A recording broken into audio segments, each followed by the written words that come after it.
It's April 2nd, 2020. I am driving down Queens Boulevard. I haven't been to Queens Boulevard yet. I was like, I gotta do Queens Boulevard. So here I am. I wish I would have gotten some earlier footage, but my phone would not let me record. I could only get something like this one now is telling me I can do up to 30 minutes. The way the Samsung works is even when you delete something, it still stays on your phone for 15 days. So I've deleted hours of footage, or I've transferred footage from off my phone onto the computer. The footage that's on the phone, when you delete that footage, it still stays onto the hard drive of the actual cell phone. Because there's no such thing as deleting. At least there is such a thing as deleting, but you're gonna wait many days before that happens.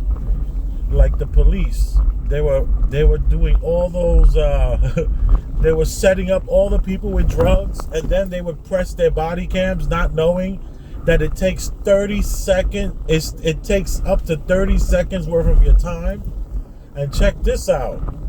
I've heard that they're recording a minute and a half, but they're only telling them that they're doing 30 seconds so that they can really stick it to them whenever they get good and ready.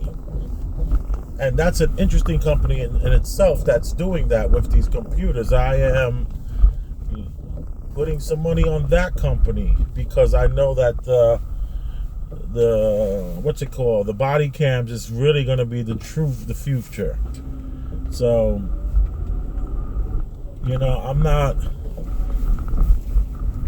I'm not an expert on the stock market, know very little about it. I have not read The Stock Market for Dummies.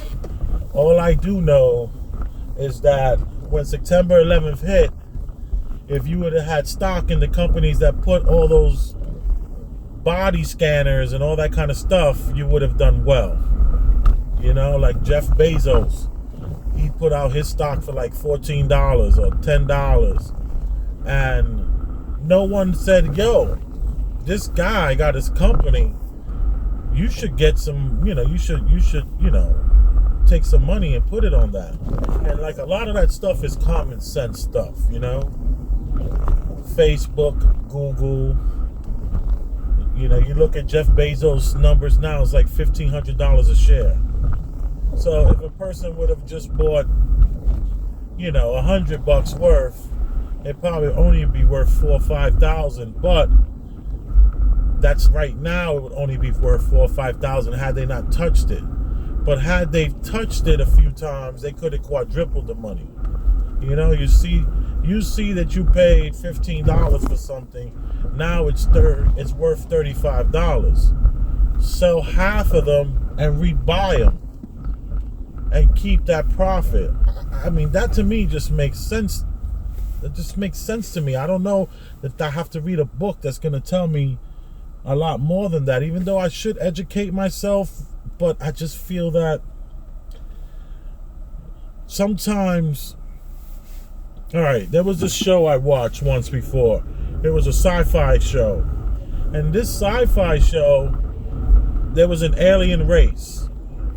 And this alien race had an enemy that they could not beat this enemy. So they came to the United States, and they was like, yo, we want you to help us fight this enemy. And they were like, wait a minute, you guys got all the technology, you have everything that you need, and you want us to help you fight this person? That doesn't even make sense. They're gonna kill us. And they was like, no, you see, we're just too smart. We know everything about war. We know how to, do all these different things. So we need somebody to kind of like, that doesn't know anything, to come in and help. So like the big joke on the show was that they needed a bunch of dummies to basically fight this war against this amazing adversary, or whatever the words are. And I was thinking about that with the stock market. Maybe it's going to take a dummy to go in there and get it popping. Only because I'm looking up at Quest. I'm looking up at what's the other company?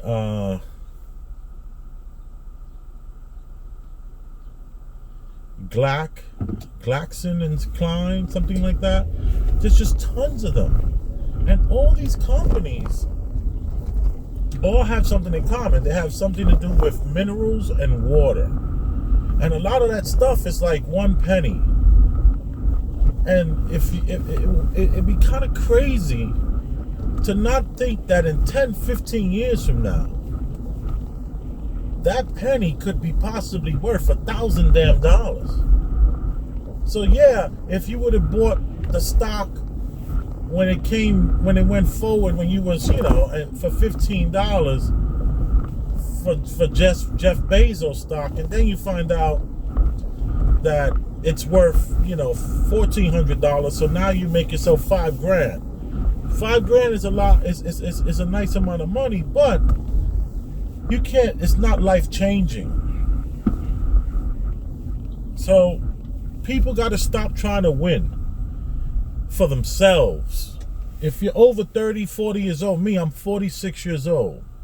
What am I trying to win for if it's not for my family?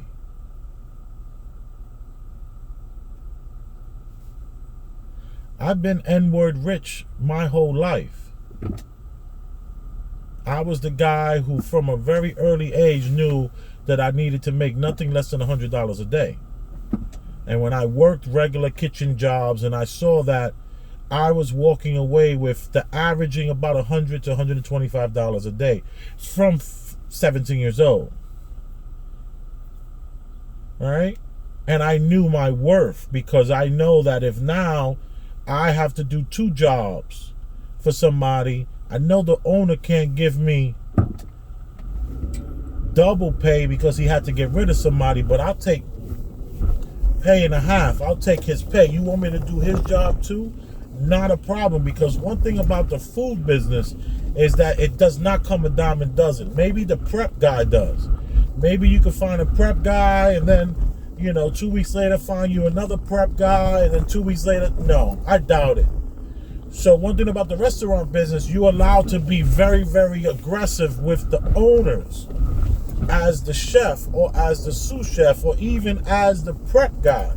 Because if you're the type of prep guy that shows up early, if you're the type of prep guy that busts down the job faster than anyone else can do it, you're not out there telling your personal business, you're still leaving yourself some sort of mystery, then you can step to the boss and be like, listen, somebody around the corner is offering me another job.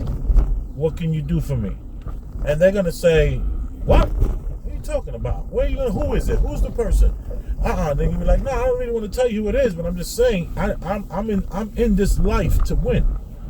And I came in here to show you what I can do. So this happens in the restaurant business all the way up to chefs. They got some of the most gangster chefs you will ever meet in this dang city who are not having it, that are saying straight up, I want on the books $120,000. Or on the books $30,000, but I want a $150,000 salary. Give me $30,000. 40,000, 50,000, or maybe they want to live in a nicer place. They'll say, leave me right in that middle between 69 and 79 so that they can have, they can apply for subsidized housing and all this kind of stuff. There are little loopholes, but let me tell you, I'm not trying to win for myself because I've always been okay. Every time I went into a job, if I had an employer, I was the best employee they ever experienced. I kid you not.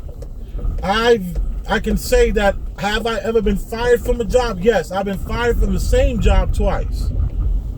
But then they begged me to come back. Okay?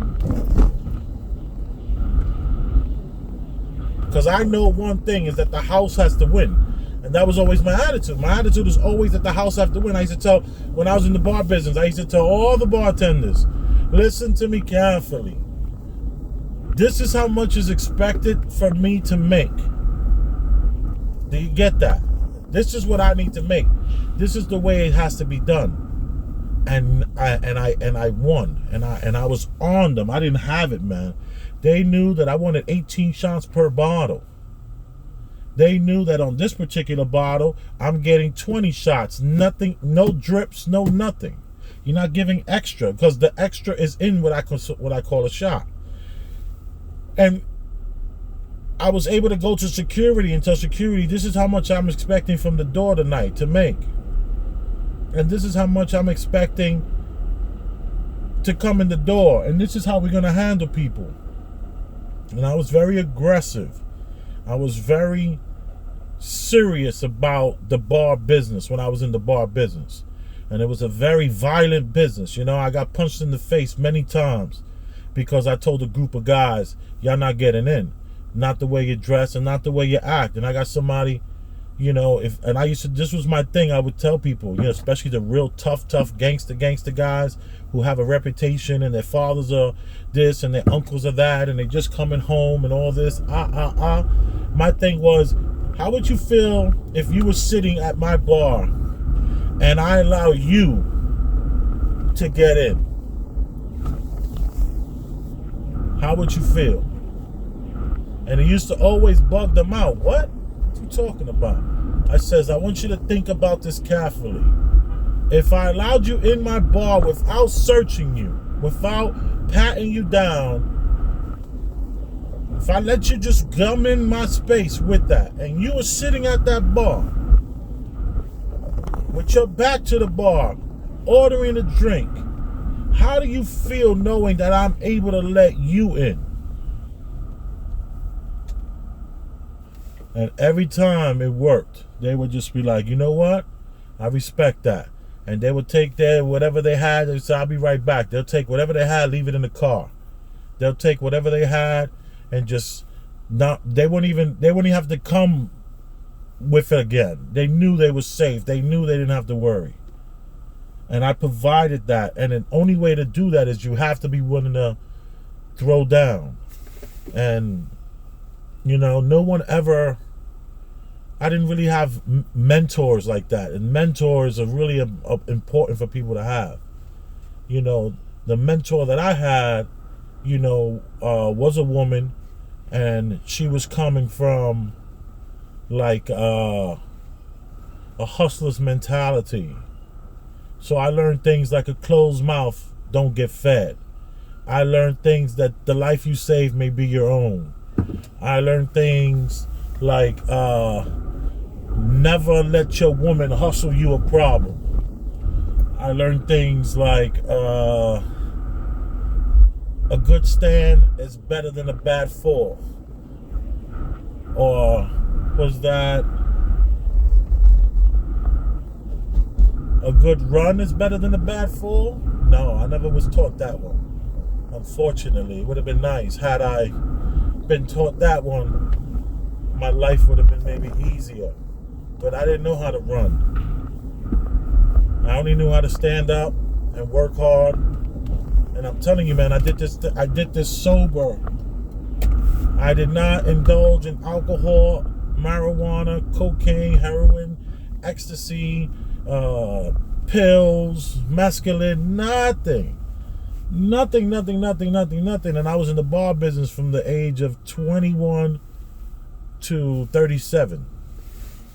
Or 21 to 36, 37, something like that. And I definitely prefer never going back. I would like to never go back to that life. Especially when you're involved with food now, because now I've been doing food for so many years. It's like 10 years of chefing. All these kind of things lead you to, you don't really have a life. You're kind of like watching others have fun and enjoy. You're watching people eat your food, so that's great. And they're enjoying it and they're living that way. And then you have people enjoying like in entertainment, like in partying, and you're like kind of living through these people that are partying. You're not partying, you're working. And then you never have any friends because most of your friends come to see you at your job because you don't get up till 11 o'clock in the morning, 12 o'clock in the afternoon. So here it is, 11, 12 o'clock in the afternoon, you just kind of pulling yourself together. Do you meet with your friends in the afternoon? No one taught me that was important. What I did was I got up and surrounded my day wrapped around the business and making sure that business had everything that it needed, making sure that business was properly taken care of, nothing was left behind, everything moving forward will be available, and then that becomes your life. And before you know it, a decade can go by while you're dedicating your life to someone else. So I also said all of that to basically talk about how I'm not in this stock market thing because I'm trying to see my future popping. So that I'm driving a Hyundai, okay, I'm all right with that. I'm all right with that. Okay, I've saved up, 9 years for a watch. Okay. I'm wearing Walmart clothes and I'm feeling all right with that. All I'm saying is there's a lot of companies that stood on the stage with the president whenever he did his speeches. Each and every time he does a speech, you need to find out who these people are on the damn stage with the president, because I guarantee you that those are the people that are going to be winning.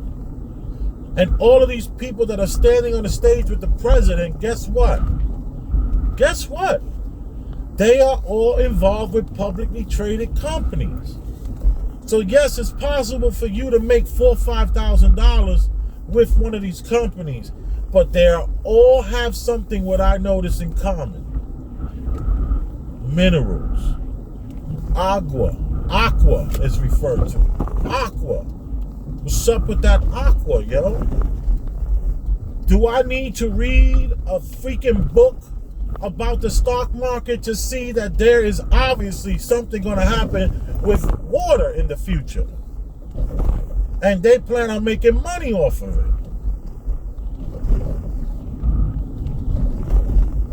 So it's not about me. It's about my kids. It's about them understanding that in this world, it's not about where you're from, it's who you meet along the way. Forget about where you're from. Everybody got a team.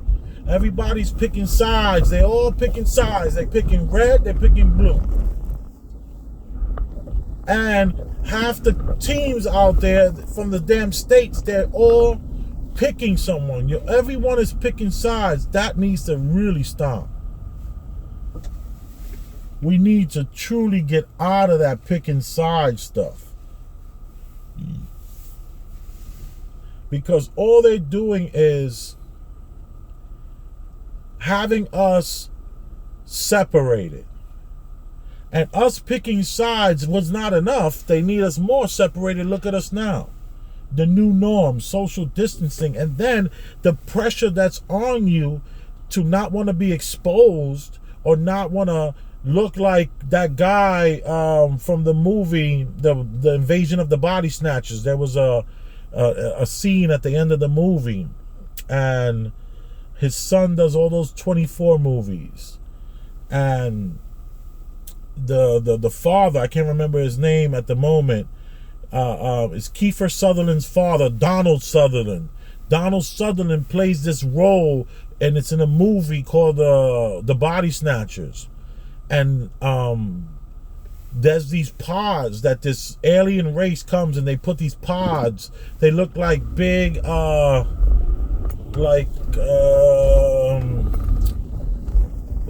string beans. Not string beans, but some sort of like beam pod. And they put them by your bed, and what happens is, as you're sleeping, they take over your body. Like maybe the root of that beam kind of gets wrapped around the bed, and they snatch up who you are, and they become who you are. They become the resemblance of you, but they're part of a whole nother alien race. But they become you, like you. They mimic you. So Donald Sutherland in this movie was running around with this woman. I have no idea who she is. I can't remember. So in this movie, Donald Sutherland and this woman, they're like trying to escape from these pods, and they figured out little tricks that you can do to kind of like get out of this. And in these little tricks that they would do, they were able to like evade the alien race. And at some point in the movie, they were separated. And one day, she's walking down the street in like some sort of city. And she's like, in the whole bus of, let's say, like a midtown, some sort of metropolis area where people cross the street at 100 at a time. And she sees him, and he sees her, and they stop. And they just look at each other. And right when she realized that, oh snap, like we as the viewer do not know what's gonna happen. We're on pins and needles. Are they both gonna just, be happy that they made it out of this? And out of nowhere, he raises his hand and he points to her. His hand is pointing straight up at her, as like a child would point to somebody who's running, who just stole their bicycle. He screams out, and that movie was no joke, man. Such a great scene. Basically exposing her to everyone around her that he had been assimilated by this alien race. So I thought that was pretty dang cool. So it's like, that's how we feel online. That's how the hell we feel on these lines. When someone is 6 feet in front of us, 6 feet behind us, we feel like someone is going to just raise that hand and just scream that loud scream, like the way someone who can't speak, whenever that you hear that sound, that distinctive yelp that can come out, and it's like a wail, and it's like deafening. And that's what we feel. We feel like that on these lines. We're online feeling like, oh man, what are we feeling like? Yeah, we're online feeling like this is gonna we're being shamed. We're gonna be exposed. So we have to assimilate. We have to play along.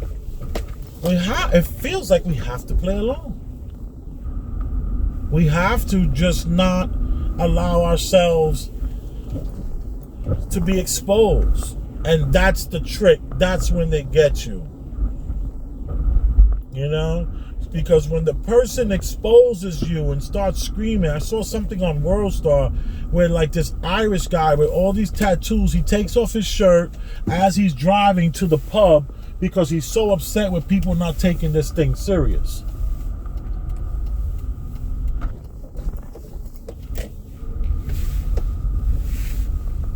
So he's pissed off about that. He's pissed off that these people are not taking this quarantine thing serious. So he takes off his shirt. He's in a tank top, of course, showing his muscles, showing his tattoos, trying to intimidate people. And he goes into the pub and he's yelling at people to close the damn pub down. How dare you? Shaming these people. I would argue that he's a freaking agent of chaos, bought and paid for.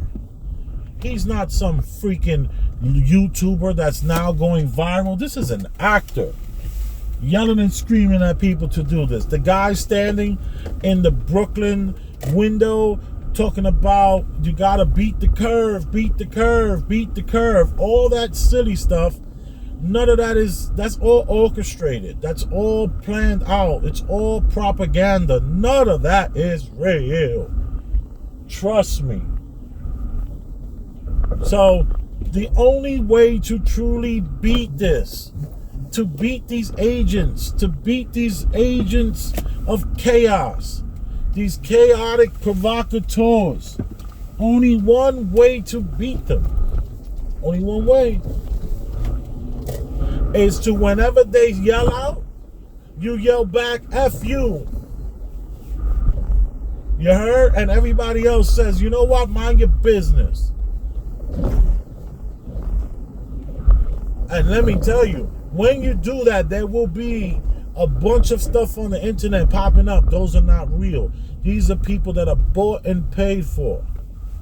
Where do you think those people that were COINTELPRO in the 70s and 80s and 90s, all this COINTELPRO, you don't think they fell in love and met somebody and had children? You don't think that you're going to get you a CIA agents that are going to be together and create children that are CIA agents? Come on. Oh, snap. Just like the cop pulled over another cop. Is that real? What just happened over here? I want to see. Come on, light. Let's go, let's go.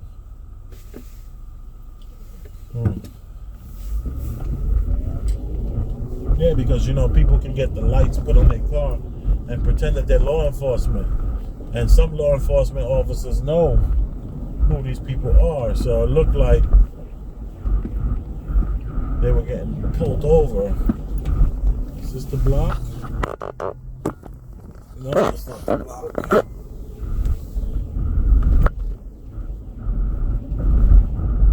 Maybe it was the block. They probably weren't. He wasn't probably pulled over. They were just probably riding together, having a little fun. All right, I showed you guys Queens Boulevard, and I talked about agent provocateurs that are out there causing chaos and gonna try to expose us, like Donald Sutherland did in the end of the movie. But we don't have to worry about that. We can be ourselves. Don't allow them to make us choose sides. So much so that now we've gone from choosing sides to a baseball game and to a soccer game. Now we're choosing sides to who's listening to the government and their rules. Let's be aware of how conditioned we are. You know, when you wash your hair, you know, you just cannot just step out the shower and keep it pushing. You know, you got to add a conditioner. You got to soften it up. Okay? They've conditioned us. They softened us up. Thank you for listening. I appreciate you. I am out of here. I got to get back to the city. So maybe I'll do another video. Who knows?